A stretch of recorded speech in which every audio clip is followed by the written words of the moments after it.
Does size matter? Well, actually, the topic is funny because it sounds funny, but I'd like to talk about the size of the ego or of confidence. Confidence and pride are two different things. Confidence is something that you can feel when you are a specialist in the field. For example, I could be a confident teacher, I could be a confident mechanic, I could be a confident karate teacher, and so on.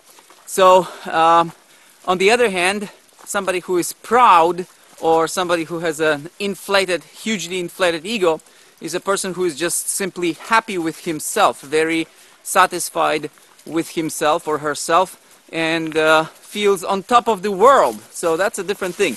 I may be a humble teacher, but feel that I am a good teacher. So those are two different things.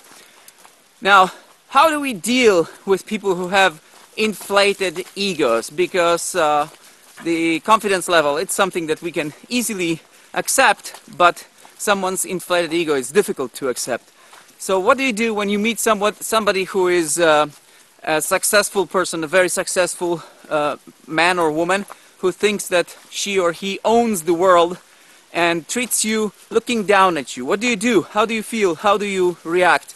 You know, for example, somebody is a company owner and you are an employee and they treat you badly. What is your reaction to it? Well, personally, I don't think that money is the value that matters to me, so I don't feel belittled by someone who has a lot of money. But kings and queens, and of course the uncrowned kings and queens who have money, they tend to treat people rudely, and so they can make you feel that they think that you are not as good as they are. So how can you brush it off? How can you let it go? How can you build yourself up and think of yourself as equal, or you know, not compare yourself in any sense and not feel belittled by their rude behavior, by their pride?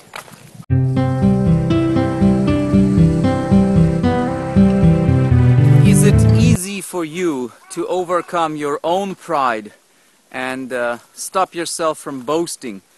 When you have some achievement, is it possible for you not to mention it?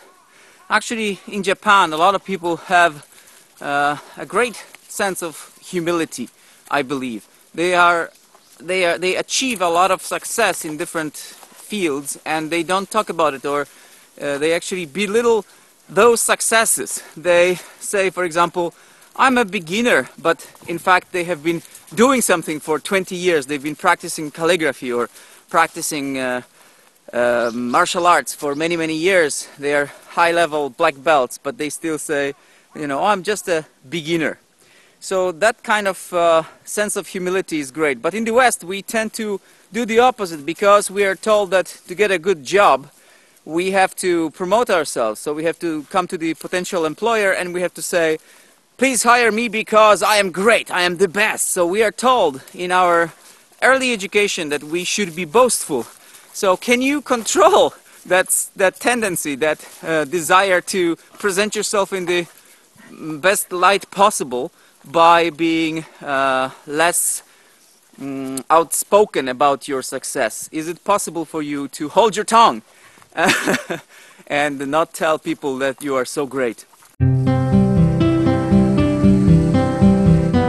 And one more related question.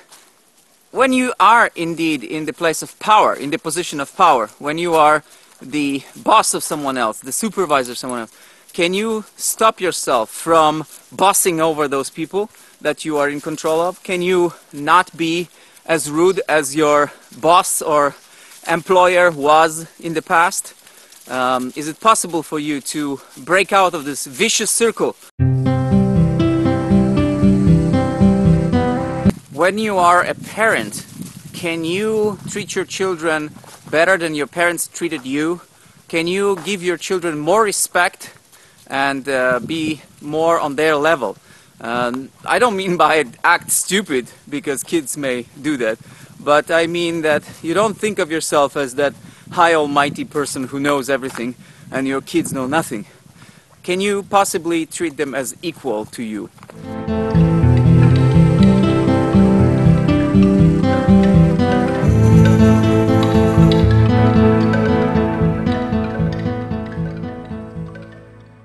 I have just been to a supermarket, and here is my reflection upon the visit at the supermarket. There was a guy from maybe India or some other exotic country, not from Japan, and he looked so sympathetic, so friendly, and he actually got a message on his iPhone, just like this one that I'm recording things on.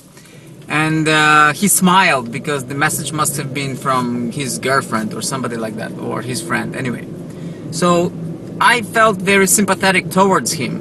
And then he came to the cashier and he was absolutely boorish, very, you know, not social towards the cashier.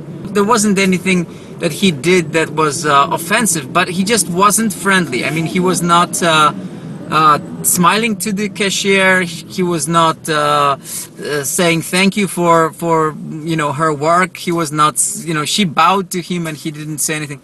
And I just thought to myself, you know, people who are not friendly to the service people, like cashiers or doormen or porters or you know, taxi drivers and so on, people who are unfriendly to those service people, waiters and so on, their character is suspicious, I think. I think they are not good people.